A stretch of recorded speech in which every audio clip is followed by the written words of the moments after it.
Kita berjumpa kembali di dalam acara Bible Study.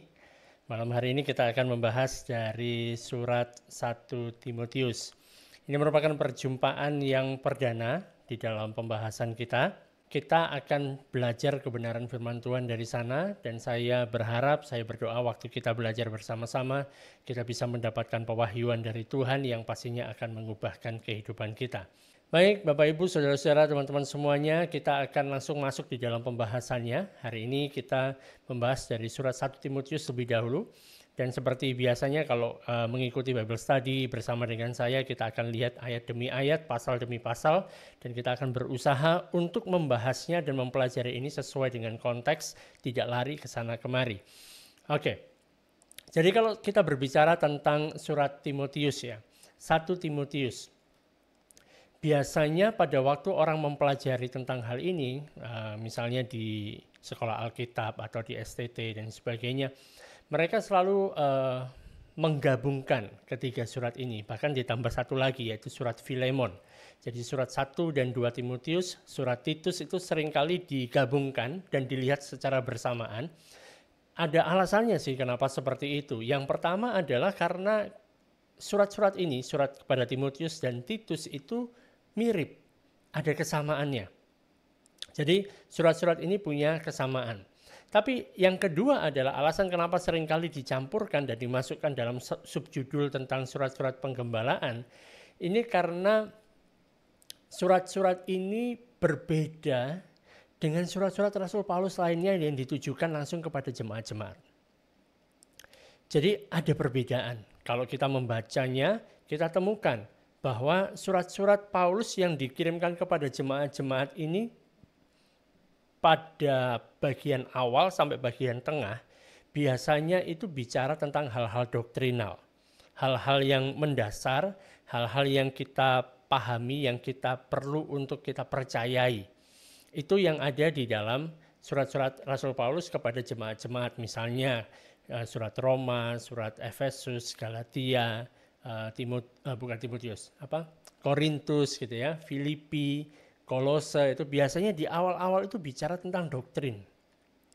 Bicara tentang hal-hal yang kita percayai. Namun berikutnya adalah baru bicara tentang hal-hal praktis, prakteknya seperti apa, dalam kehidupan seperti apa, di dalam kehidupan rumah tangga seperti apa, di dalam kehidupan bermasyarakat seperti apa. Nah, itu baru dibahas di bagian akhir.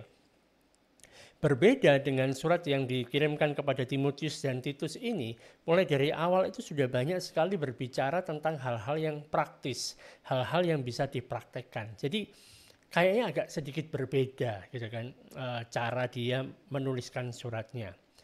Nah, dari situ saja sudah kita bisa melihat bahwa surat-surat ini adalah satu kelompok tertentu. Dan kemudian kalau kita lihat orang-orangnya, kalau kita lihat si Timotius dan juga Titus, dua orang ini sangat berbeda juga. Mereka memang sama-sama rekan sekerjanya Paulus, tetapi mereka punya sifat yang berbeda. Latar belakang mereka juga berbeda. Kalau kita misalnya melihat Titus itu dia adalah seorang yang bukan Yahudi. Dia adalah orang Yunani, jadi dia tidak terikat dengan adat istiadatnya orang Yahudi. Karena itu dia tidak disunat. Jadi dia nggak sunat. Dan latar belakang dia adalah orang-orang penyembah berhala. Itu latar belakangnya si Titus. Sedangkan Timotius dia berbeda. Timotius dia lahir di kota Listra, memang di daerahnya bukan daerahnya orang Yahudi, tetapi Listra ini merupakan salah satu dari kota pertama yang dikunjungi oleh Rasul Paulus untuk memberitakan Injil di sana. Nah, ibunya si Timotius, mamanya dia, dan juga neneknya adalah orang Yahudi. Nah, karena itu mulai dari kecil si ibunya dan juga neneknya Timotius ini mengajar Timotius tentang kitab suci. Jadi dia diajarkan tentang kitab suci sejak dari kecil. Tapi dia tidak disunat. Kenapa demikian? Karena bapaknya si Timotius itu bukan orang Yahudi. Bapaknya adalah orang Yunani. Nah, kejadian ini berubah pada saat kemudian waktu jemaat-jemaat gereja mereka berdoa dan kemudian mereka mendapatkan pernyataan bahwa Timotius ini cocok untuk masuk di dalam pelayanan dan harus ikut sama Paulus. Begitu Timotius ikut sama Paulus, Paulus kemudian mengambil keputusan untuk menyunat si Timotius. Jadi Timotius ini disunat oleh Paulus. Tujuannya apa? Bukan supaya lebih dahsyat, bukan supaya mendapat pengurapan yang lebih hebat lagi, bukan supaya dia diselamatkan, makanya dia disunat, tetapi supaya memudahkan. Karena kalau dilihat dari latar belakangnya si Timotius itu dia ada darah Yahudi. Dan pelayanannya Rasul Paulus dia harus masuk ke sinagog, ke tempat ibadahnya orang Yahudi. Jadi akan lebih mudah kalau misalnya Timotius ini sudah sunat. Jadi orang tidak akan menganggap dia aneh. Oh, dia keturunan Yahudi kok tidak disunat gitu. Jadi dia disunatkan. Nah, kalau kita membaca dalam kitab-kitab yang ada dalam Perjanjian Baru, kita temukan berbagai referensi tentang tugas yang diterima oleh Timotius dari Rasul Paulus sebelum dia tinggal di Efesus, sebelum dia ada di Efesus di mana dia mendapatkan surat ini. Jadi Timotius lagi ada di Efesus pada waktu dia ditulisi surat ini oleh Rasul Paulus. Jadi sebelum dia ada di Efesus, dia pernah diutus oleh Rasul Paulus pergi ke Tesalonika, dia pernah diutus ke Korintus, dia pernah diutus ke Filipi. Dia ada di sana itu sebagai utusannya Paulus karena harus menyelesaikan beberapa hal di kota-kota tersebut. Dan juga Timotius ini luar biasa, sekalipun dia masih muda, dia juga berkolaborasi. Istilah zaman sekarang collab dengan Rasul Paulus pada saat Rasul Paulus menulis surat. Jadi ada beberapa surat, paling tidak ada sekitar 6 surat yang hasil collab antara Timotius dengan Rasul Paulus. Ya, contohnya adalah surat kepada jemaat di Tesalonika, kan ada 2 surat, 1 dan 2 Tesalonika. Kemudian surat kepada jemaat Korintus 1 dan 2, surat kepada jemaat Filipi, dan juga 1 surat kepada Filemon. Ini nama orang. Jadi Timotius ini ikut sama Rasul Paulus untuk menuliskan surat kepada jemaat-jemaat dan 1 orang itu. Tapi Timotius ini dia memang bukan karena masih muda ya, karena dia itu agak sakit-sakitan gitu loh. Kayak fisiknya itu enggak begitu kuat. Jadi dia sering sakit-sakitan dan bahkan dia berulang kali mengalami permasalahan dengan pencernaan. Saya nggak tahu apakah dia sakit mah atau GERD atau apa yang lainnya, nggak tahu, tapi ada permasalahan dengan pencernaannya. Sehingga Rasul Paulus menyuruh dia untuk meminum anggur sedikit saja karena itu jadi obat bagi pencernaannya. Jadi karena Timotius ini masih muda, dia kelihatannya lemah gitu kan. Paulus mencoba untuk menata kehidupannya si Timotius ini, diajari sedemikian rupa sehingga Timotius ini bukan jadi orang yang lemah, tapi dia bisa menjadi orang yang kuat. Dia bisa menjadi seperti seorang prajurit atau bahkan bisa seperti seorang atlet yang bisa mempraktekkan disiplin tinggi. Dan itu memang dibutuhkan di dalam kehidupan pelayanan. Perlu namanya disiplin. Dan kita memang tidak tahu apakah pada waktu itu Timotius akhirnya dia bisa ketemu kembali dengan Rasul Paulus yang ada di penjara di Roma sebelum Rasul Paulus dieksekusi, dipenggal kepalanya. Tetapi kalau kita membaca di dalam suratnya Rasul Paulus ini, kita bisa temukan bahwa Rasul Paulus ini sangat kepingin supaya Timotius ini bisa ketemu dengan dia di kota Roma. Nah, surat kepada Timotius ini ditulis karena jemaat atau gereja yang ada di kota Efesus ini bermasalah. Jadi Timotius dikirim ke sana untuk menyelesaikan permasalahan yang ada di jemaat Efesus. Permasalahannya apa? Permasalahannya adalah dengan kepemimpinan yang ada di sana. Dengan kepemimpinan yang ada di kota Efesus. Jadi Timotius diberi tugas sama Rasul Paulus untuk membereskan masalah itu. Masalahnya apa? Ada para pemimpin di sana, para penatua di sana yang ngaco, yang mengajarkan hal-hal yang salah. Sehingga tujuannya Timotius harus ada di kota Efesus, menyingkirkan pemimpin-pemimpin itu, dan kemudian menempatkan orang-orang yang benar, yang tepat pada posisi yang sebenarnya. Nah, ini merupakan tugas yang sebenarnya mirip juga seperti yang diberikan Rasul Paulus kepada Titus juga. Titus ada di Pulau Kreta. Dia di sana ditugasi untuk mengangkat para penatua di sana. Jadi hampir mirip. Nah, tugas yang diberikan Rasul Paulus ini paling tidak ada 3 hal. Yang pertama adalah kenapa Timotius diutus datang ke kota Efesus, karena memang di sana ada permasalahan dengan kepemimpinan yang ada. Tapi tugas pertamanya adalah supaya Timotius bisa menyelesaikan masa transisi gereja. Jadi masa transisi dari mana? Gereja yang ada di kota Efesus itu bukan gereja yang baru saja dibangun, bukan. Tapi gereja yang sudah beberapa generasi, mungkin 2 atau 3 generasi. Jadi dari awal waktu Rasul Paulus datang ke sana, mendirikan jemaat di sana, sudah ada kepemimpinan di sana, kemudian berganti ke generasi kedua dan mungkin yang ketiga. Jadi Timotius diutus datang ke sana, tugasnya untuk menyelesaikan transisi ini. Transisi apa? Dari gereja yang ada yang sudah generasi kedua, ketiga ini, jangan lagi terus bergantung kepada Rasul. Jangan lagi terus bergantung kepada Rasul Paulus untuk ngurusi masalah-masalah yang ada di sana. Harusnya gereja yang sudah sekian lama ada ini, mereka bisa dipimpin langsung, mengambil keputusan sendiri, dan memiliki kepemimpinan yang memang lokal gitu loh. Nggak harus nginduk lagi gitu, nggak harus tanya lagi, mereka sudah bisa mandiri gitu. Mereka perlu bisa benar-benar mandiri, sehingga nggak perlu terlalu banyak ada kontak lagi dengan si pendiri gereja, yaitu Rasul Paulus itu. Dan hal itu bisa makin berkurang, mereka bisa mengatasi segalanya sendiri. Itu tugas yang pertama. Dan tugas yang kedua adalah supaya Timotius ini bisa menghadapi orang-orang yang jadi troublemaker, menghadapi orang-orang yang menjadi pembuat, pencipta masalah di sana. Mungkin teman-teman pernah membacakan pada saat Rasul Paulus dia berjalan meninggalkan kota Efesus, dia kemudian berkata bahwa setelah dia pergi akan datang para serigala yang berbulu domba. Dan hal ini digenapi, nubuatan ini digenapi pada masa Timotius ada di kota Efesus. Nah, itulah kenapa Paulus utus si Timotius itu untuk bisa ngusir semua serigala yang ada di sana.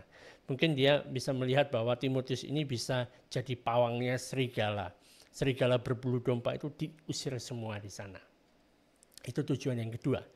Tugas yang ketiga yang diberikan Rasul Paulus kepada Timotius dan juga Titus adalah supaya bisa mengkomunikasikan tentang kebenaran. Jadi tugas yang penting dari gereja adalah ketika saat pondasi gereja itu sudah didirikan, sudah diletakkan, maka penting juga untuk terus mengkomunikasikan tentang kebenaran. Sehingga akhirnya aspek yang terpenting dalam kehidupan gereja adalah bicara tentang adanya pengajaran tentang firman Tuhan secara konsisten. Jadi ada pengajaran tentang firman Tuhan, tentang apa isi Alkitab itu dengan cara yang baik dan konsisten. Itu merupakan hal yang penting di dalam gereja. Gereja-gereja yang tidak mengalami atau tidak menerima pengajaran firman Tuhan secara sistematis dan terus-menerus, jadi mereka kadang ada, kadang tidak terus-menerus mendapatkan pengajaran tentang firman Tuhan, maka gereja yang semacam ini akan gampang sekali dipengaruhi dengan segala macam jenis kejahatan. Tetapi saat mereka terpapar terus-menerus dengan firman Tuhan, dengan penyampaian kebenaran Injil itu, maka itu akan menjadikan satu pertumbuhan yang luar biasa di dalam kehidupan mereka. Jadi Timotius ini, dia harus menghadapi orang-orang pembuat onar. Dia harus menghadapi mereka dengan segala macam hal yang dilakukan oleh mereka. Dia harus tangani permasalahan ini dengan cepat. Dan juga dia perlu untuk menyingkirkan mereka dan menggantikan mereka dengan penatua-penatua yang baik. Saudara, kalau kita pikirkan, kalau bicara tentang serangan dari luar, biasanya gereja itu bisa kuat. Biasanya gereja itu tetap akan bergandeng tangan dan mereka tetap kuat. Tetapi permasalahannya terjadi pada saat serangan itu berasal dari dalam.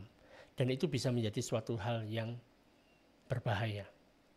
Karena itu pengajaran yang diberikan itu oleh Timotius, si Paulus ingin Timotius memberikan pengajaran kepada jemaat yang ada di Efesus supaya tidak hanya secara lisan, tidak hanya secara memberikan nasihat, tidak hanya sekedar memberikan teguran gitu ya, tetapi dia juga bisa memberikan satu pengajaran dengan otoritas.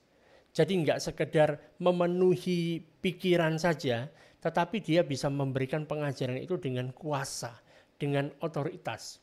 Dan ini juga bicara tentang mencakup demonstrasi secara visual yang bisa dilihat mata.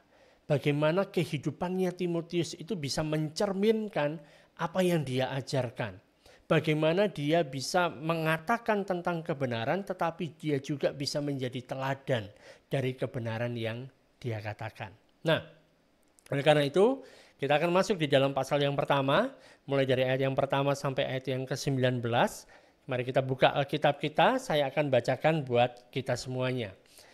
1 Timotius pasal yang pertama, ayat yang pertama sampai ayat yang ke-19.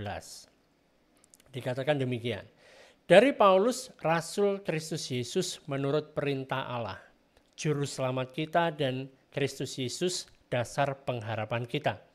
Kepada Timotius, anakku yang sah di dalam iman, kasih karunia, rahmat, dan damai sejahtera dari Allah Bapa dan Kristus Yesus Tuhan kita menyertai engkau. Ketika aku hendak meneruskan perjalananku ke wilayah Makedonia, aku telah mendesak engkau supaya engkau tinggal di Efesus dan menasihatkan orang-orang tertentu agar mereka jangan mengajarkan ajaran lain. Ataupun sibuk dengan dongeng dan silsilah yang tiada putus-putusnya, yang hanya menghasilkan persoalan belaka dan bukan tertib hidup keselamatan yang diberikan Allah dalam iman. Tujuan nasihat itu ialah kasih yang timbul dari hati yang suci, dari hati nurani yang murni, dan dari iman yang tulus ikhlas. Tetapi ada orang yang tidak sampai pada tujuan itu dan yang sesat dalam omongan yang sia-sia. Mereka itu hendak menjadi pengajar hukum Taurat tanpa mengerti perkataan mereka sendiri dan pokok-pokok yang secara mutlak mereka kemukakan. Kita tahu bahwa hukum Taurat itu baik kalau tepat digunakan, yakni dengan keinsyafan bahwa hukum Taurat itu bukanlah bagi orang yang benar, melainkan bagi orang durhaka dan orang lalim, bagi orang fasik dan orang berdosa, bagi orang duniawi dan yang tak beragama, bagi pembunuh bapa dan pembunuh ibu, bagi pembunuh pada umumnya, bagi orang cabul dan pemburit, bagi penculik, bagi pendusta, bagi orang makan sumpah dan seterusnya, segala sesuatu yang bertentangan dengan ajaran sehat yang berdasarkan Injil dari Allah yang mulia dan maha bahagia seperti yang telah dipercayakan kepadaku. Aku bersyukur kepada Dia yang menguatkan aku, yaitu Kristus Yesus Tuhan kita, karena Ia menganggap aku setia dan mempercayakan pelayanan ini kepadaku. Aku yang tadinya seorang penghujat dan seorang penganiaya dan seorang ganas, tetapi aku telah dikasihaninya, karena semuanya itu telah kulakukan tanpa pengetahuan, yaitu di luar iman.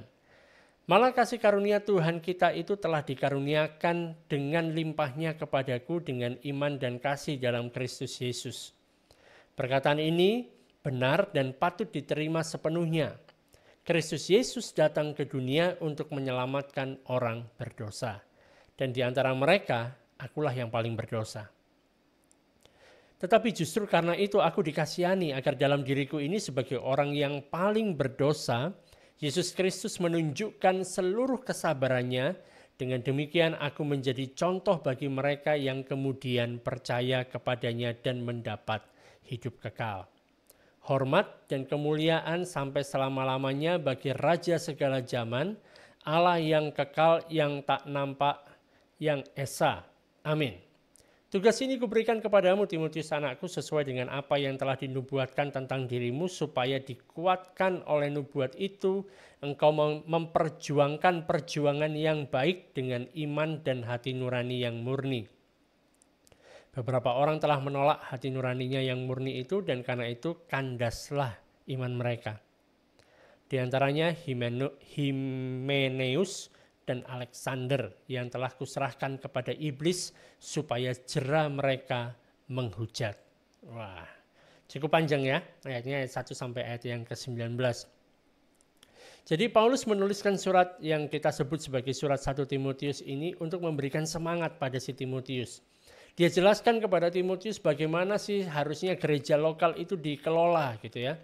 Bagaimana dia juga perlu untuk menegakkan otoritasnya sendiri sebagai hamba Tuhan. Jangan lemes-lemes, jangan loyo-loyo, kamu harus tunjukkan kamu punya otoritas yang berasal dari Tuhan. Kemudian di dalam 1 Timotius pasal yang pertama ini, Paulus dia menjelaskan tentang 3 tanggung jawab seorang hamba Tuhan, seorang bisa dikatakan seorang pendeta, seorang gembala, dan tanggung jawab dari jemaat. Jemaat dari gereja lokal.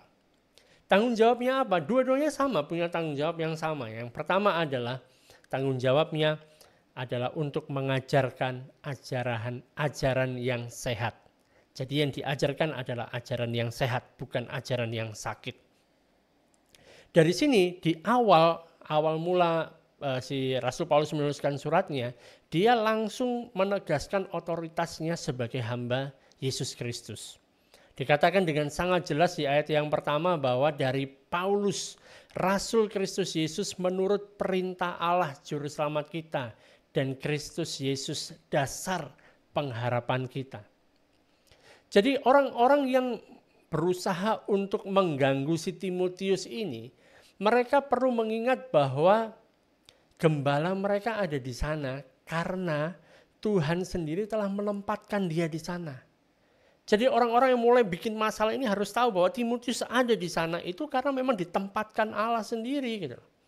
Sebab otoritas yang dimiliki Paulus itu diberikan langsung oleh Allah. Paulus adalah seorang rasul yang diutus Allah untuk satu tugas yang khusus, dan kerasulan yang dia miliki ini adalah berdasarkan perintah dari Yesus Kristus. Dan ini berarti tugas yang dia jalankan adalah tugas kerajaan. Jadi dengan kata lain ini sedang mau mengatakan bahwa Timotius, kamu itu ada di kota Efesus, kamu itu sebenarnya sedang melakukan tugas kerajaan. Bukan lagi main-main, bukan lagi liburan, tapi kamu punya tugas dari kerajaan. Dan kamu diutus langsung juga oleh raja di atas segala raja. Karena itu jangan main-main, kamu harus tunjukkan kamu punya otoritas di sana gitu. Sebab Yesus Kristus tidak hanya sekedar Tuhan, dia juga adalah juru selamat. Oleh karena itu kita bisa temukan Rasul Paulus mengatakan bahwa Kristus Yesus adalah dasar pengharapan kita. Dan ini merupakan satu penyemangat yang luar biasa harusnya untuk si Timotius waktu dia membaca surat ini. Bahwa Yesus Kristus telah datang bagi kita, Yesus Kristus telah menguatkan kita untuk kita bisa melayani dia dengan setia. Nah, Timotius diajar oleh Rasul Paulus untuk bisa berbicara dengan otoritas. Tapi tidak sekedar itu, dia juga perlu untuk berbicara dengan kasih sayang gitu. Jadi nggak hanya sekedar merintah-merintah, tapi dia melakukan otoritasnya dengan kasih sayang. Seperti dia mengatakan kepada Timotius di ayat yang kedua, kepada Timotius, anakku yang sah di dalam iman, kasih karunia, rahmat dan damai sejahtera dari Allah Bapa dan Kristus Yesus Tuhan kita menyertai kamu. Nah, kita ketemukan istilah yang seringkali muncul ya di dalam salam yang diberikan oleh Rasul Paulus. Dan ini merupakan satu signature atau tanda tangannya dia. Penanda bahwa ini surat berasal dari Rasul Paulus. Dia mengatakan tentang kasih karunia. Kasih karunia berbicara tentang perkenanan Allah yang memberikan apa yang sebenarnya nggak layak kita terima, diberikan kepada kita. Dalam bahasa Inggrisnya adalah grace, ya kan? G-R-A-C-E. Nah, ini kalau suka mainan kata-kata kan, katanya kan grace itu adalah singkatan dari God's riches at Christ's expense. Jadi kekayaan Allah itu kita terima karena hal yang sudah dibayar oleh Kristus. Ya, jadi itu adalah kasih karunia. Sedangkan rahmat yang dimaksudkan di sini itu adalah bicara tentang mercy atau kemurahan. Bicara tentang bahwa segala kesalahan kita, segala dosa kita diampuni. Oleh karena itu kita memiliki yang namanya damai sejahtera.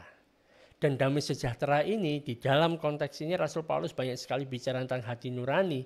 Dia bicara tentang ini hati nurani yang murni. Di mana kita tahu bahwa Allah sudah mengampuni dosa kita dan Dia sudah mencurahkan kasih karunia-Nya kepada kita. Nah, ini menjadi pondasi, saudara. Kita menjadi anak-anak dari kasih karunia. Kita menjadi anak-anak dari rahmat Tuhan.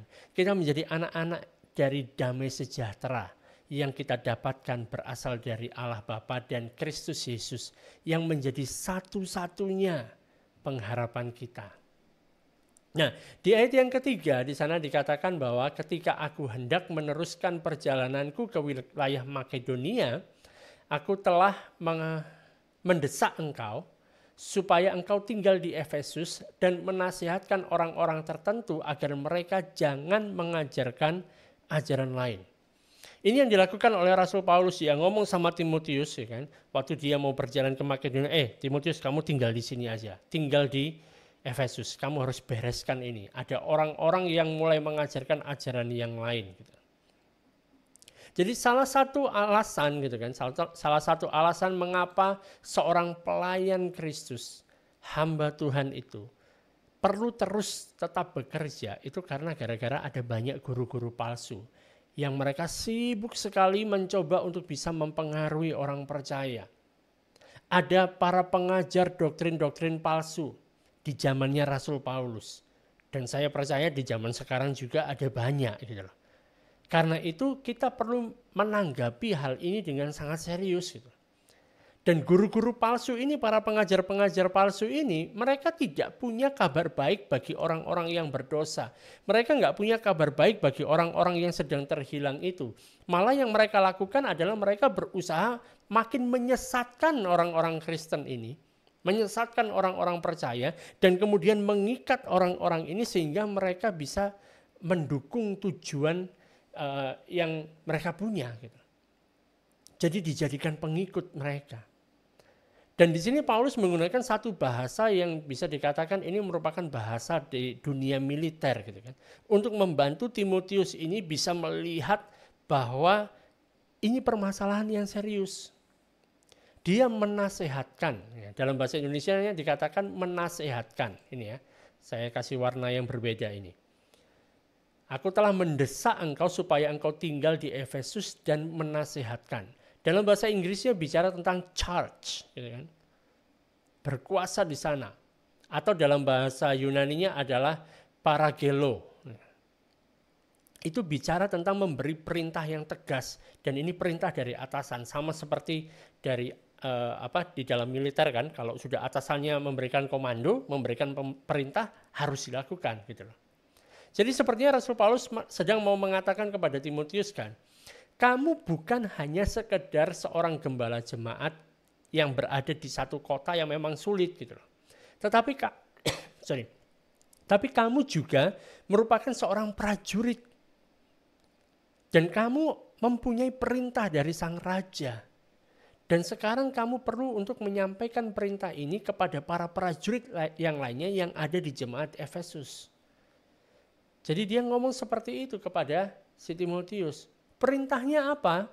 Perintahnya adalah jangan pernah mengajarkan doktrin yang lain yang berbeda dengan yang pernah diajarkan oleh Rasul Paulus.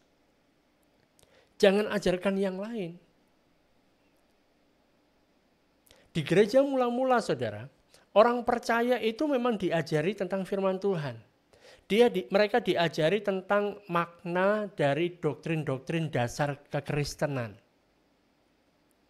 Tapi kalau kita melihat pada zaman kita sekarang ini kan, banyak gereja pada saat ini di mana mimbar-mimbar gerejanya menjadi tempat hiburan. Bukan tempat tentang kita bisa mendapatkan pewahyuan, pencerahan, makin diperkaya dengan firman, tidak. Tapi modelnya jadi tempat hiburan. Gitu. Saudara, Allah itu, kalau kita baca berikutnya di ayat yang ke-11 nanti kita akan sampai di sana, bahwa Allah itu sudah mempercayakan kebenaran firman itu kepada Paulus, dan kemudian Paulus mempercayakan kebenaran firman ini kepada Timotius. Supaya si Timotius ini dia punya tanggung jawab kan, untuk dia bisa menjaga iman.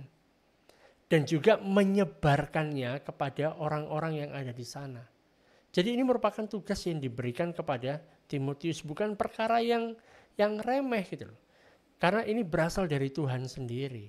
Seakan-akan ini ada perintah dari militer ini. Perintahnya kamu harus lakukan seperti ini. Makanya di ayat yang ketiga tadi kita temukan ketika aku hendak meneruskan perjalananku ke wilayah Makedonia, aku telah mendesak engkau supaya engkau tinggal di Efesus dan memberi perintah. Ya. Menasihatkan orang-orang tertentu agar mereka jangan mengajarkan ajaran lain ataupun sibuk dengan dongeng dan silsilah yang tiada putus-putusnya, yang hanya menghasilkan persoalan belaka dan bukan tertib hidup keselamatan yang diberikan Allah dalam iman. Jadi Paulus kan, dia bisa mengidentifikasi ajaran palsu yang diberikan oleh orang-orang itu. Para serigala berbulu domba ini adalah bicara tentang segala macam dongeng dan silsilah yang gak ada putus-putusnya. Jadi kalau sudah ngomong tentang dongeng, ngomong tentang silsilah itu memang seringkali jadi panjang. Oh ini anaknya ini, panjang gitu loh. Dan itu jadi permasalahan gitu loh. Jadi persoalan aja. Kemudian ada orang mulai mendebat harusnya begini, harusnya begitu dan lain sebagainya. Nah, hal-hal ini kan para guru-guru palsu yang ada di sana, mereka itu menggunakan perjanjian lama, khususnya bicara tentang silsilah, untuk membuat segala macam hal pengajaran yang baru. Membuat segala macam hal doktrin-doktrin yang baru yang kemudian menyesatkan orang. Dan guru-guru palsu ini malah menimbulkan berbagai macam pertanyaan gitu loh. Harusnya kan kalau kita bicara dengan guru kan, kita malah mendapatkan jawaban. Nah tapi dengan guru-guru palsu ini makin ketemu, makin banyak pertanyaan, makin bingung. Mereka tidak bicara tentang bagaimana sih rencana penyelamatan yang dilakukan oleh Allah. Mereka tidak bicara tentang bagaimana sih tertib hidup di dalam keselamatan yang kita miliki. Tetapi mereka malah menyesatkan orang-orang itu dari kebenaran.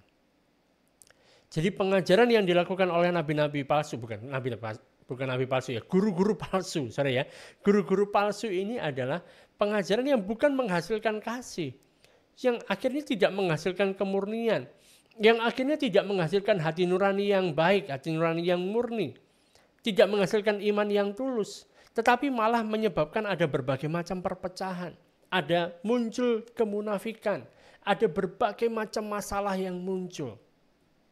Sehingga di ayat yang kelima kan, Rasul Paulus mengingatkan seperti ini, tujuan nasihat itu adalah kasih yang timbul dari hati yang suci, dari hati nurani yang murni, dan dari iman yang tulus ikhlas. Jadi harusnya pengajaran itu, nasihat yang diberikan itu berasal dari hati yang suci, dari hati nurani yang murni, dan dari iman yang tulus ikhlas. Dan di sini kita temukan bahwa Rasul Paulus berulang kali dia mengatakan kata hati nurani. Sebab kalau kita melihat hati nurani kan, hati nurani ini bagaikan hakim yang ada di dalam diri kita. Jadi kita semuanya punya yang namanya hati nurani. Dia bagaikan hakim dalam diri kita yang kemudian bisa menuduh kita, tapi bisa juga membela kita. Baik waktu kita melakukan hal yang baik ataupun melakukan hal yang buruk. Hati nurani seperti itu modelnya. Dan merupakan hal yang sangat tragis bagi seorang percaya, bagi seorang Kristen. Dan kemudian kita menjadi orang Kristen yang keluar dari jalur kita karena gara-gara kita menolak doktrin yang sehat. Berbahaya, sangat tragis. Ayat yang ke-6, tetapi ada orang yang tidak sampai pada tujuan itu dan yang sesat dalam omongan yang sia-sia. Bayangkan. Ada orang-orang yang seperti ini. Sangat disayangkan kan, bahwa saat ini tidak hanya orang-orang itu punya omongan yang sia-sia ya, di dalam pengajaran, di dalam khotbah. Kalau kita perhatikan ya, ini sebenarnya nggak enak ngomong seperti ini, tapi kita harus bicara gitu loh. Saat ini banyak tempat yang disampaikan itu adalah omongan yang sia-sia. Waktu pengajaran, waktu khotbah sia-sia. Tidak hanya itu, di dalam hal musik pun, ya, yang harusnya musik untuk memuji memuliakan Tuhan, bicara tentang kehebatan Kristus dan sebagainya. Banyak musik-musik yang sekarang muncul itu ya isinya omongan yang sia-sia gitu. Omongan yang sia-sia. Saya nggak usah kasih contoh lah, ini teman-teman cari-cari sendiri lah ya. Jadi terlalu banyak lagu-lagu ya kan yang tidak hanya mengajarkan doktrin tapi mengajarkan doktrin yang palsu. Wah, ini ngeri. Ya kan? Saudara, seorang penyanyi itu kan, seorang pemuji, seorang penyembah gitu kan, istilahnya zaman sekarang. Sebenarnya nggak punya hak untuk menyanyikan kebohongan. Sama seperti seorang guru itu tidak punya hak untuk mengajarkan sebuah kebohongan. Nah, tapi ini yang terjadi. Ayat yang ke-7 dikatakan, mereka itu hendak menjadi pengajar hukum Taurat tanpa mengerti perkataan mereka sendiri dan pokok-pokok yang secara mutlak mereka kemukakan. Jadi doktrin palsu yang dimaksudkan oleh Rasul Paulus di sini adalah bicara tentang penyalahgunaan hukum perjanjian lama. Penyalahgunaan hukum Taurat. Guru-guru palsu ini sebenarnya mereka tidak memahami isi atau tujuan dari hukum Allah itu untuk apa gitu loh. Jadi mereka menggiring orang-orang percaya malah keluar dari kemerdekaan yang sudah mereka miliki di dalam Kristus. Mereka digiring keluar dari kemerdekaan oleh karena kasih karunia. Paulus pernah bicara tentang hal ini sangat keras di dalam surat Galatia. Dan malah membawa mereka yang harusnya punya kemerdekaan di dalam Kristus ini masuk di dalam belenggu legalisme. Dan ini merupakan satu tragedi yang sampai hari ini masih terjadi. Saudara, saat bicara tentang hukum Taurat ya, saudara bicara tentang melakukan hukum, melakukan peraturan, daging kita ini, kodrat lama kita ini sangat suka dengan hal itu. Sangat suka dengan legalisme agamawi ini. Karena dengan adanya yang semacam itu, orang bisa kelihatan suci. Orang bisa kelihatan hebat. Orang bisa kelihatan rohani sekali. Tanpa ada perubahan di dalam hati. Bisa pura-pura. Waktu datang ketemu, wow shalom, puji Tuhan, haleluya. Tapi di dalamnya nggak tahu. Gitu. Jadi daging kita suka dengan seperti itu. Wah, dia hebat ya, luar biasa ya. Memang kehidupannya wah mantap ya. Udah nyanyinya pintar, bagus suaranya. Waktu dia menyampaikan wah firman kayak luar biasa. Tapi kita nggak tahu apa yang ada di dalamnya. Jadi orang terkesan seperti itu. Wah, dia bisa melayani ini itu dan sebagainya. Rasul Paulus mengatakan di ayat yang ke-8, kita tahu bahwa hukum Taurat itu baik kalau tepat digunakan. Jadi nggak dikatakan bahwa hukum Taurat itu tidak baik. Hukum Taurat itu baik kalau tepat digunakan. Yakni dengan keinsyafan bahwa hukum Taurat itu bukanlah bagi orang yang benar. Nih, perhatikan ya. Ini Rasul Paulus yang mengatakan, diinspirasi oleh Roh Kudus mengatakan bahwa hukum Taurat itu bukan bagi orang yang benar. Melainkan bagi orang durhaka dan lalim. Saudara, orang seperti apa? Bagi orang fasik dan orang berdosa. Bagi orang duniawi dan yang tak beragama. Bagi pembunuh bapa dan pembunuh ibu. Bagi pembunuh pada umumnya. Bagi orang cabul dan pemburit. Bagi penculik, bagi pendusta. Bagi orang makan sumpah dan seterusnya. Segala sesuatu yang bertentangan dengan ajaran sehat yang berdasarkan Injil dari Allah yang mulia dan maha bahagia seperti yang telah dipercayakan kepadaku. Saudara, sebaik apapun hukum Taurat tidak bisa menyelamatkan orang yang berdosa, tidak bisa mengembalikan orang-orang yang terhilang. Tetapi hukum Taurat itu justru malah menunjukkan kepada mereka kebutuhan mereka akan adanya juru selamat.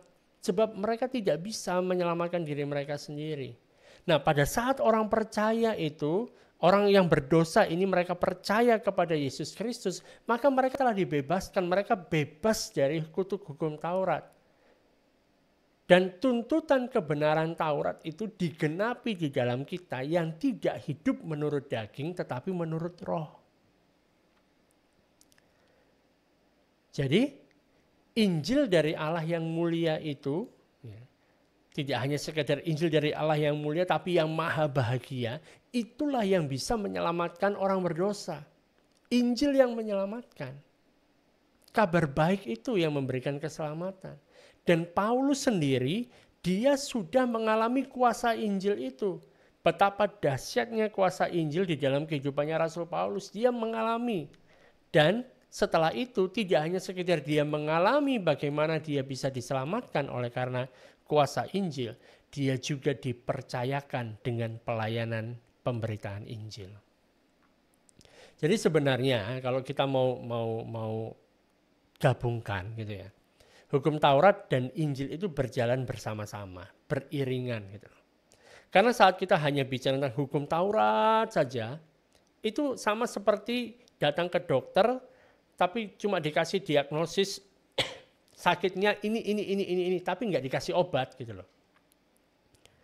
Kalau hanya hukum Taurat tok, kita tahu kelemahan kita tahu kesalahan kita tahu ini yang nggak beres, kita tahu dan saat kita tahu itu, aku memang manusia yang celaka gitu. Tetapi kalau Injil saja tanpa ada hukum Taurat gitu kan, Injil akan menjadi hanya sekedar kabar baik saja tentang keselamatan bagi orang-orang yang mungkin mereka juga nggak percaya. Aku kayaknya nggak butuh deh. Kayaknya hidupku sudah baik ya. Karena mereka belum pernah mendengar tentang kabar buruk tentang adanya penghakiman. Mereka belum pernah mendengar tentang bagaimana kebenaran Allah itu dinyatakan gitu. Nah, hukum Taurat itu bukan Injil, tapi Injil itu bukan tanpa hukum. Paham ya? Hukum Taurat itu bukan Injil, tapi Injil itu bukan seenaknya sendiri gitu loh, tanpa hukum. Nah, ayat yang ke-12 mengatakan, aku bersyukur kepada Dia yang menguatkan aku, yaitu Kristus Yesus Tuhan kita, karena Ia menganggap aku setia dan mempercayakan pelayanan ini kepadaku. Aku yang tadinya seorang penghujat dan seorang penganiaya dan seorang ganas, tapi aku telah dikasihania. Karena semuanya itu telah kulakukan tanpa pengetahuan, yaitu di luar iman. Jadi ini kesaksian dari Rasul Paulus sendiri. Bahwa dia mengalami semuanya itu. Dia mengalami bagaimana Injil itu menyelamatkan dia. Ada kuasa Injil itu yang ada terjadi nyata dan bahkan dia sekarang diberikan kepercayaan untuk bisa memberitakan Injil itu. Nah, ini menjadi poin yang kedua. Poin yang kedua yang menjadi tanggung jawab, menjadi tugas pemimpin, menjadi tugas jemaat adalah memberitakan Injil. Di sini Paulus mulai ceritakan tentang pengalamannya secara pribadi yang berkaitan dengan Injil. Dia mengatakan Injil dari Allah itu adalah Injil yang mulia, yang maha bahagia. Dan Injil itu telah dipercayakan kepadaku. Rasul Paulus sendiri merupakan bukti hidup pada waktu itu ya. Sekarang kan dia sudah meninggal gitu ya. Dia adalah bukti nyata bahwa Injil kasih karunia Allah itu benar-benar bisa menghasilkan gitu loh. Injil kasih karunia Allah itu benar-benar bisa mengubahkan. Injil kasih karunia Allah itu benar-benar dahsyat gitu loh. Dan Rasul Paulus adalah bukti nyata akan hal itu. Nah, saat kita melihat seperti apa sih kesaksiannya Rasul Paulus, kalau kita membaca tentang kehidupannya Rasul Paulus sampai kemudian dia berjumpa dengan kabar baik itu, kita bisa menangkap betapa hebatnya kasih karunia Allah dan kuasa penyelamatan yang dia berikan. Paulus mengatakan, aku tadinya seorang penghujat, aku seorang penganiaya dan seorang ganas. Ini seperti apa Rasul Paulus dulu gitu. Dia awalnya menghujat Yesus Kristus, dia menyangkal keilahian Yesus Kristus. Dan bahkan dia memaksa orang lain untuk menyangkal Yesus Kristus juga. Dia adalah seorang penganiaya jemaat dan dia menggunakan kekuatan secara fisik mencoba untuk menghancurkan jemaat, menghancurkan gereja. Dia memberikan ancaman pembunuhan, mau membunuh mereka. Dan itu menjadi satu kehidupannya dia gitu. Dan kita bisa membaca semuanya ini di dalam Kisah Para Rasul. Bagaimana dia menganiaya gereja. Dan kemudian dia baru tahu, rupanya waktu dia menganiaya jemaat, waktu dia menganiaya gereja, dia sedang menganiaya Yesus Kristus itu sendiri, Sang Mesias itu sendiri. Jadi pada masa hidupnya ini Paulus, dia pernah menyetujui bahwa ya memang Stefanus itu harus dilempari batu. Dan dia membuat kekacauan, jemaat jadi takut gara-gara dia. Tapi dia mengatakan setelah dia berjumpa dengan Injil ini, dia berjumpa dengan kasih karunia Allah ini. Dia mengatakan tetapi aku telah dikasihaninya. Karena semuanya itu telah kulakukan tanpa pengetahuan yaitu di luar iman. Malah kasih karunia Tuhan kita itu telah dikaruniakan dengan limpahnya kepadaku dengan iman dan kasih dalam Kristus Yesus. Dia mengatakan di ayat yang ke-15 bahwa perkataan ini benar dan patut diterima sepenuhnya. Perkataan apa itu yang patut diterima sepenuhnya dan perkataan ini memang benar. Bahwa Kristus Yesus datang ke dunia untuk menyelamatkan orang berdosa. Dan Rasul Paulus tambah lagi. Dan di antara mereka, di antara semua orang berdosa itu, akulah yang paling berdosa. Ini kehidupan Rasul Paulus sebelumnya. Dia mengatakan, aku lebih berdosa dari semuanya.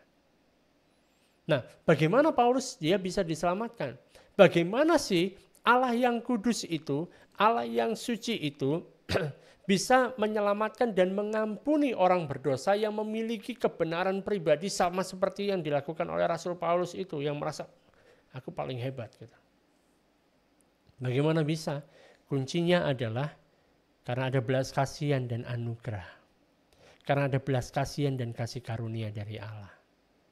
Allah dalam belas kasihannya itu kan tidak memberikan kepada Paulus apa yang layak untuk dia terima, apa yang pantas dia terima. Tapi sebaliknya, di dalam kasih karunia-Nya dia memberikan kepada Paulus apa yang tidak layak dia terima.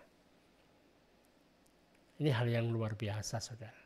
Kasih karunia dan kemurahan adalah tindakan dari kasih Allah. Kasih Allah itu yang membayar harga untuk bisa menyelamatkan orang-orang berdosa. Untuk bisa mendapatkan kembali orang-orang yang terhilang. Jadi bukan kasih Allah saja yang menyelamatkan kita. Karena Allah mengasihi seluruh dunia. Bukan hanya kita saja. Seluruh dunia. Dan oleh kasih karunia itu kita diselamatkan. Karena Allah kaya akan belas kasihan. Dan kaya akan kasih karunia-Nya. Terus tadi waktu kita baca, kita temukan apa sih hubungannya kalau dengan ketidaktahuan gitu. Apakah gara-gara kalau kamu tidak tahu bahwa itu adalah dosa dan kamu melakukannya, maka kamu bisa mendapatkan keselamatan gitu. Seperti di ayat yang ke-13 tadi ya. Ayat yang ke-13 dikatakan seperti ini. Aku yang tadinya seorang penghujat dan seorang penganiaya dan seorang ganas, tapi aku telah dikasihaninya karena semuanya itu telah kulakukan tanpa pengetahuan, yaitu di luar iman. Jadi apakah ketidaktahuan atau tindakan yang dilakukan tanpa pengetahuan itu bisa jadi alasan kita di hadapan Tuhan bahwa aku harusnya lepas dari semua ini karena aku nggak tahu? Ya tentu saja tidak. Gitu. Tentang hal ketidaktahuan ini ada di dalam hukum Taurat. Saudara. Kalau saudara membaca di dalam Imamat pasal yang ke-5 ayat 15 sampai 19, di sana dijelaskan, kalau ada orang dengan sadar berbuat dosa di Israel, maka dia harus disingkirkan dari bangsa itu. Tapi kalau dia berbuat dosa karena ketidaktahuan, dia diizinkan untuk bisa mempersembahkan korban yang layak untuk menebus dosa-dosanya. Dan Yesus memahami tentang hal ini, dia tahu prinsip tentang hal ini gitu. Makanya waktu dia tergantung di atas kayu salib kan, dia mengatakan, Bapa ampuni mereka sebab mereka tidak tahu apa yang mereka perbuat. Saudara, ketidaktahuan mereka, ketidaktahuan orang-orang ini melakukan hal tersebut, menyalibkan Yesus itu tidak menyelamatkan mereka. Doa Kristus pun tidak menyelamatkan mereka, tapi kombinasi dari keduanya. Ada dua hal ini. Gitu. Sehingga mereka punya keselamatan untuk mereka punya kesempatan untuk bisa diselamatkan. Dan Rasul Paulus melanjutkan di ayat yang ke-14, ia mengatakan bahwa malah kasih karunia Tuhan kita itu telah dikaruniakan dengan limpahnya kepadaku dengan iman dan kasih dalam Kristus Yesus. Jadi Paulus menyatakan bahwa dibutuhkan kasih karunia yang sangat berlimpah untuk menyelamatkan dia. Jadi untuk menyelamatkan saudara dan saya butuh kasih karunia yang sangat berlimpah. Dan kelimpahan kasih karunia itu kita terima. Allah memang memberikan kasih karunia yang sangat berlimpah-limpah. Dan Paulus sangat suka menggunakan istilah ini kan. Menggunakan awalan dalam bahasa Yunani yang disebut sebagai huper. Kan? Artinya jumlah yang sangat melimpah. Jumlah yang melimpah. Dan dia seringkali mengkaitkan dengan kata-kata, banyak kata-kata dalam suratnya. Dan huper itu mungkin kita lebih mengenal hyper gitu kan. Hyper. Jadi kita mendapatkan kasih karunia itu memang hyper gitu loh. Memang berlimpah-limpah. Dan Paulus menjelaskan bahwa keselamatan ini bukan hanya untuk dia saja, tapi untuk semua orang yang menerima Yesus Kristus. Jadi dia mengatakan, menegaskan sekali lagi kan di ayat yang ke-15 bahwa perkataan ini benar dan patut diterima sepenuhnya. Kristus Yesus datang ke dunia untuk menyelamatkan orang berdosa. Dan di antara mereka akulah yang paling berdosa. Jadi saudara, kalau Yesus dia bisa menyelamatkan Saulus dari Tarsis itu, seorang pemimpin pendosa ini, seorang yang paling berdosa dari antara orang-orang berdosa, maka Yesus Kristus bisa menyelamatkan siapapun juga, enggak terkecuali. Dan di sini kan waktu kita melihat bagaimana karya yang sudah dilakukan oleh Kristus berdampak di dalam kehidupannya Rasul Paulus, kita bisa temukan bahwa Rasul Paulus bisa memiliki satu kerendahan hati yang sangat luar biasa. Dia bisa mengatakan dan melihat bahwa dirinya adalah yang paling hina di antara para rasul. Dia ngomong itu di Korintus. Kemudian dia ngomong juga dia yang paling hina di antara segala orang kudus. Ya, ngomong seperti ini di dalam surat Efesus. Dan sekarang di dalam surat Timotius ini dia mengatakan dia yang paling berdosa di antara orang berdosa. Wah, luar biasa gitu. Bagaimana? Orang bisa mengatakan seperti ini karena sudah ada perubahan terjadi di dalam hatinya. Dan perubahan yang terjadi di dalam Paulus di ayat yang ke-16 kan, di sana dikatakan bahwa tetapi justru karena itu aku dikasihani agar dalam diriku ini sebagai orang yang paling berdosa, Yesus Kristus menunjukkan seluruh kesabarannya. Dengan demikian aku menjadi contoh bagi mereka yang kemudian percaya kepadanya dan mendapat hidup kekal. Bayangkan. Kasih karunia Allah bisa mengubah seorang penganiaya jemaat berubah menjadi pengkhotbah. Seorang pembunuh dia berubah menjadi hamba Tuhan, menjadi misionaris, menjadi utusan Allah. Perubahan yang terjadi di dalam kehidupan Rasul Paulus ini begitu dramatis, begitu luar biasa. Sampai jemaat atau gereja yang ada di Yerusalem itu curiga. Jangan-jangan ini cuma sandiwara. Jangan-jangan si Saulus melakukan seperti itu, mengatakan dia sudah bertobat, dia sudah percaya Yesus sebagai Tuhan dan Juru Selamatnya, dia memberitakan Injil, jangan-jangan itu adalah tipuan gitu. Sehingga mereka sulit untuk menerimanya. Saudara bisa baca ini dalam Kisah Rasul. Mereka sampai kaget, ini perubahannya dahsyat sekali gitu dari orang yang semacam itu jadi semacam ini. Dan Tuhan sendiri yang memberikan Paulus itu tugas dalam pelayanannya. Paulus mulai melayani, dia mulai memberitakan Injil, dia mulai mengatakan tentang apa yang terjadi pada saat Yesus mati di atas kayu salib. Dampaknya seperti apa, terbuka bagi semua orang, rahasia yang tersimpan berabad-abad itu disampaikan oleh Rasul Paulus.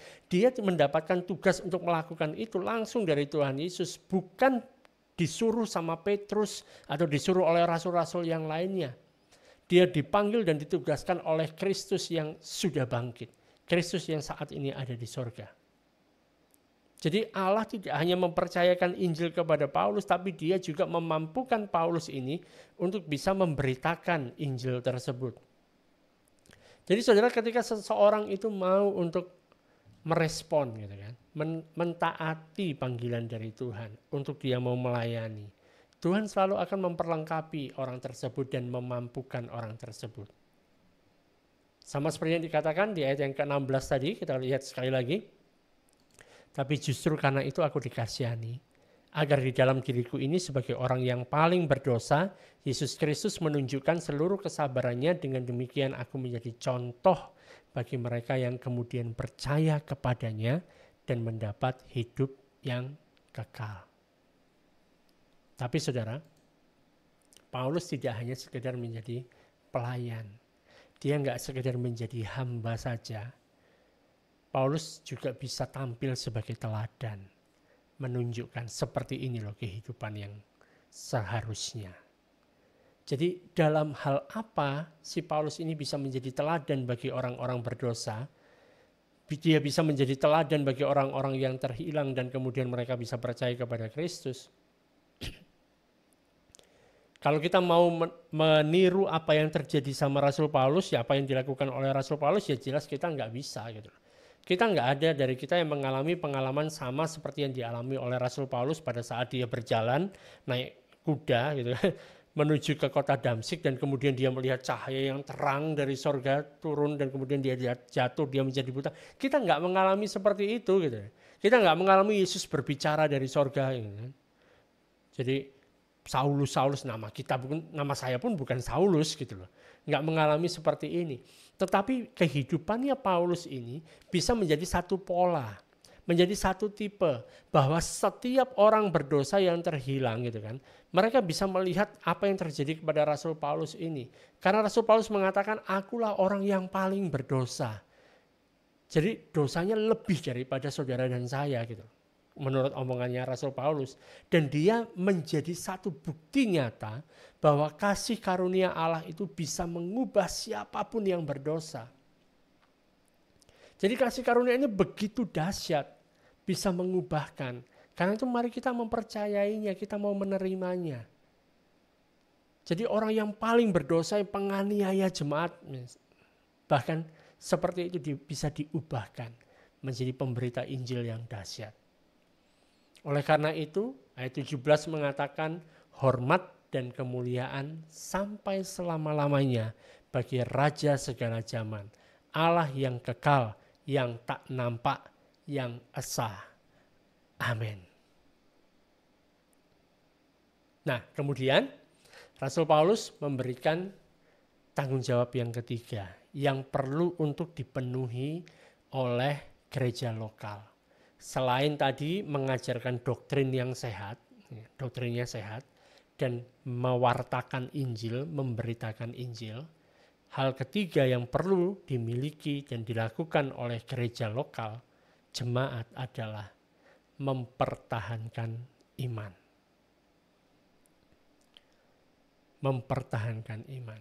Ayat yang ke-18 mengatakan, Paulus berkata kepada Timotius, tugas ini kuberikan kepadamu, Timotius anakku, sesuai dengan apa yang telah dinubuatkan tentang dirimu, supaya dikuatkan oleh nubuat itu engkau memperjuangkan perjuangan yang baik dengan iman dan hati nurani yang murni. Nah, sekali lagi di sini Rasul Paulus dia menggunakan bahasa seperti di dalam militer untuk memperkuat pernyataannya. Dia mengatakan karena tugas ini. Jadi tugas ini dalam artiannya adalah bicara tentang ini merupakan satu perintah yang mendesak, yang memang diturunkan dari atasan kita, dari bos. Perintah mendesak. Dan Paulus mengingatkan pada Timotius bahwa Tuhan sudah memilih kamu. Kamu sudah dipilih untuk masuk di dalam pelayanan. Dan bahkan ada beberapa nabi di dalam jemaat lokal di mana Timotius ada pada waktu itu. Mereka dipimpin oleh Roh dan mereka memilih ini, Timotius, dikhususkan bagi pelayanan. Ini terjadi. Paulus juga mengalami hal yang sama. Dalam Kisah 13 ayat 1-3, saat mereka berdoa dan kemudian Roh Kudus berkata, khususkanlah Paulus dan Barnabas. Wah. Saudara, nggak mudah loh melayani Tuhan di Efesus, di kota Efesus, kota yang penuh dengan penyembahan berhala. Tapi Timotius adalah orang yang tunduk pada perintah. Sekalipun susah, sekalipun sulit, sekalipun tidak mudah, dia harus taat. Sebab dia seperti prajurit. Tugas dari seorang prajurit adalah menyenangkan yang sudah memimpinnya, yang menunjuknya menjadi prajurit. Gitu. Bukan untuk kesenangan diri sendiri. Jadi selain itu kan, si Timotius ada di sana, ada di kota Efesus karena ditunjuk oleh Allah gitu. Allah sudah memilih dia, Allah sudah mengutus dia, dan fakta inilah yang bisa memberikan satu kepastian bagi dia di hari-hari yang sulit.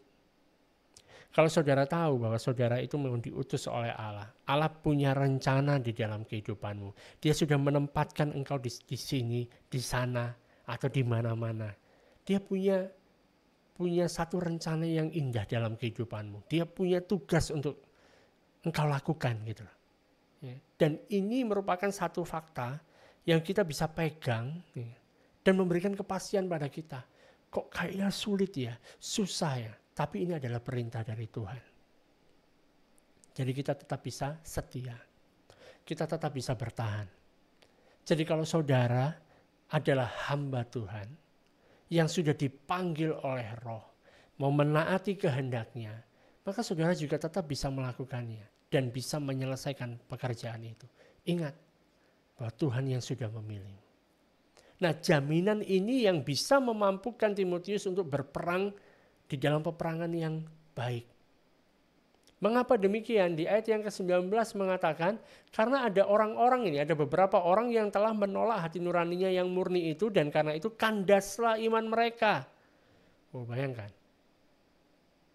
Jadi mereka tidak punya hati nurani yang murni. Timotius dikatakan, kamu punya hati nurani yang murni, kamu punya panggilan dari Tuhan, dan ini harusnya membuat kamu bisa bertahan, bisa melakukan segala sesuatu dengan baik. Enggak seperti beberapa orang yang menolak hati nuraninya yang murni. Jadi kita nggak bisa berpegang pada hati nurani, saudara. Sebab hati nurani itu kan kita bisa tolak. Gitu. Jadi yang terjadi sama beberapa orang ini, kandaslah iman mereka. Ayat 20, di antaranya Himeneus dan Alexander yang telah kuserahkan kepada iblis. Tuh ngeri kan? Supaya jera mereka menghujat. Jadi Rasul Paulus mengingatkan kepada si Timotius bahwa satu-satunya cara untuk bisa berhasil adalah berpegang teguh pada iman dan hati nurani yang murni.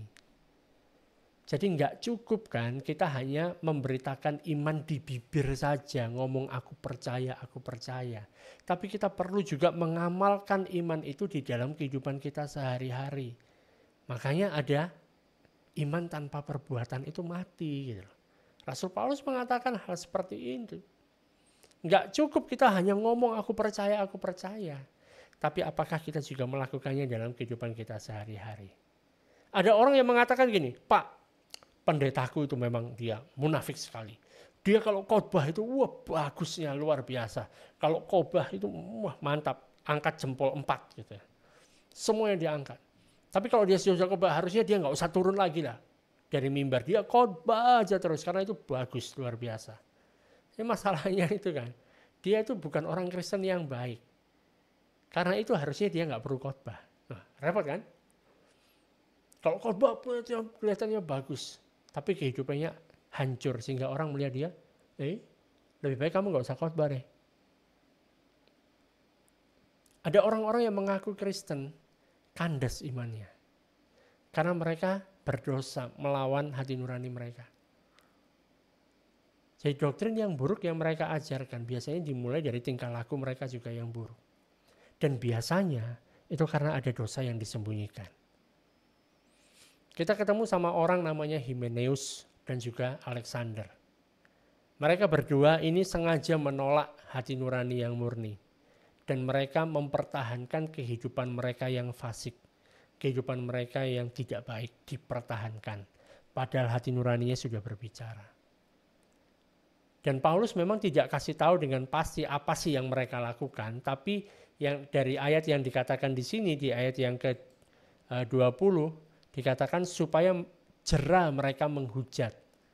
Jadi yang dilakukan oleh mereka itu melibatkan hujat menghujat. Saya nggak tahu bagaimana menghujatnya. Tetapi kan kita temukan di bagian lain di dalam 2 Timotius, kita temukan si Himeneus itu, siapa? Himeneus ya. Himeneus itu mengatakan bahwa kebangkitan itu sudah terjadi. Dia ngomong seperti itu. Ya, bahwa kebangkitan itu sudah terjadi sehingga kamu beda sekarang. Cara hidupnya nggak seperti ini. Yesus sudah membangkitkan semuanya gitu dari antara orang mati. Wah. Jadi banyak orang yang menjadi bingung dan merusak iman. Itu ada di dalam 2 Timotius. Sedangkan kalau si Alexander itu memang nama populer ya pada zaman itu. Banyak orang namanya adalah Alexander. Jadi kita nggak bisa pastikan dengan pasti siapakah si Alexander ini. Tetapi ada satu nama Alexander yang juga disebutkan di dalam 2 Timotius. Ini si Alexander ini mungkin adalah orang yang sama gitu ya. Kalau dia memang sama, pastinya ya si Alexander ini menentang Paulus gitu. Sebab di dalam 2 Timotius 4 ayat yang pertama, 2 Timotius 4 ayat yang ke-14 kan. Dikatakan bahwa Alexander tukang tembaga itu telah banyak berbuat kejahatan terhadap aku. Tuhan akan membalasnya menurut perbuatannya. Oh, bahkan ngeri kan yang dikatakan Rasul Paulus. Dan kemudian tadi kita temukan ada istilah bahwa mereka diserahkan kepada iblis. Ya, diserahkan pada iblis. Dan kalau kita bicara tentang hal ini dan kita lihat di dalam Korintus, kan di sana juga ada orang yang juga diserahkan kepada iblis. Ini istilah ini adalah menyiratkan adanya kedisiplinan, disiplin yang dilakukan oleh Rasul Paulus gitu kan. Jadi mereka ini orang-orang yang diserahkan kepada iblis ini dipisahkan dari jemaat. Dipisahkan dari jemaat lokal supaya mereka jera. Supaya mereka belajar melalui disiplin itu, dikucilkan. Ya. Jadi saat ada orang Kristen yang menolak untuk bertobat, maka persekutuan tempat di mana dia ada harus menerapkan disiplin. Keluarkan dia dari persekutuan, keluarkan dia dari perlindungan orang-orang kudus, sehingga dia menjadi gampang diserang oleh iblis. Jadi persekutuan dalam gereja lokal itu kan, di dalam ketaatan pada kehendak Allah, memberikan perlindungan rohani bagi orang percaya. Dan setiap gereja lokal perlu untuk terus-menerus berperang melawan yang namanya kekuatan jahat. Sebab apa? Ada banyak nabi-nabi palsu, ada banyak guru-guru palsu, dan juga ada banyak Kristus-Kristus palsu. Ya. Dan ini semua bermuara di iblis, sebab iblis adalah pencetus dari doktrin-doktrin palsu itu. Sebab dia sejak awal adalah si pendusta. Jadi nggak cukup bagi satu gereja, satu jemaat lokal itu untuk mengajarkan doktrin yang sehat, tidak cukup hanya sekedar memberitakan Injil saja, tetapi gereja juga perlu untuk membela iman dengan mengungkap kebohongan, menentang doktrin setan itu tadi. Jangan dibiarkan. Sebab pelayanan kita perlu seimbang. Ada gereja yang hanya memberitakan Injil dan jarang mengajarkan kebenaran kehidupan kekristenan pada orang yang sudah bertobat. Repot. Ada gereja-gereja lain yang sibuk untuk menentang doktrin-doktrin yang palsu. Tapi mereka nggak punya pelayanan yang positif. Nyala-nyalain orang terus. Makanya kita perlu menjadi satu pengajar doktrin yang sehat. Kita punya ajaran yang sehat. Seperti dalam 1 Timotius 1 ayat yang ke-10 tadi. Ya kan? Karena kalau enggak, maka orang percaya enggak bisa bertumbuh. Tapi kita juga perlu untuk memberitakan Injil dan terus memenangkan orang yang terhilang bagi Kristus. Kita perlu melakukan itu. Dan kita perlu untuk membela iman. Membela terhadap orang-orang yang berusaha untuk merusakkan jemaat dengan doktrin-doktrin palsu dan kehidupan yang tanpa Allah. Dan ini merupakan peperangan yang terus-menerus terjadi. Nah, saya membayangkan kalau misalnya saya jadi Timotius dan kemudian saya menerima surat yang seperti ini dari bapak saya, dari bapak rohani saya, itu pastinya akan menguatkan bagi si Timotius. Dia bisa mendengar kembali, diingatkan kembali bahwa Allah sudah memanggil Timotius, Allah sudah memperlengkapi dia, Allah sudah menempatkan dia pada posisi pelayanannya. Jadi tugasnya si Timotius itu bukan keliling terus di Efesus, bukan terlibat dengan berbagai macam acara yang ada di Efesus, tapi tugasnya adalah merawat jemaat, memenangkan yang terhilang, mengajar yang sudah diselamatkan, dan juga membela iman. Dan hal-hal lain yang tidak ada hubungannya dengan hal ini, ya perlu untuk ditinggalkan. Gitu. Salah satu alasan kenapa ada gereja-gereja yang mengalami permasalahan adalah karena pemimpinnya, jemaatnya terlalu banyak ikut campur dalam berbagai macam kegiatan-kegiatan ekstrakurikuler. Dan mereka tidak melakukan tugas yang sebenarnya memang sudah diberikan Allah untuk mereka lakukan. Tapi saya percaya teman-teman semuanya yang mengikuti Bible Study ini, kita punya pengajaran yang sehat, kita memberitakan Injil, dan kita bisa mempertahankan iman. Sebab ada Yesus Kristus yang tinggal di dalam kita, melalui kita. Kita senantiasa diperbaharui, kita senantiasa dikuatkan karena kita mendengarkan pengajaran yang sehat, yang baik, yang membuat kita bertumbuh, kita menjadi semakin mengerti akan Injil yang sudah diberikan kepada kita. Ada kekuatan Allah yang mengubahkan, yang menyelamatkan setiap kita yang percaya. Terima kasih sudah mengikuti Bible Study pada malam hari ini. Kita akan lanjutkan pasal yang kedua dan yang seterusnya di minggu yang akan datang. Tuhan Yesus memberkati.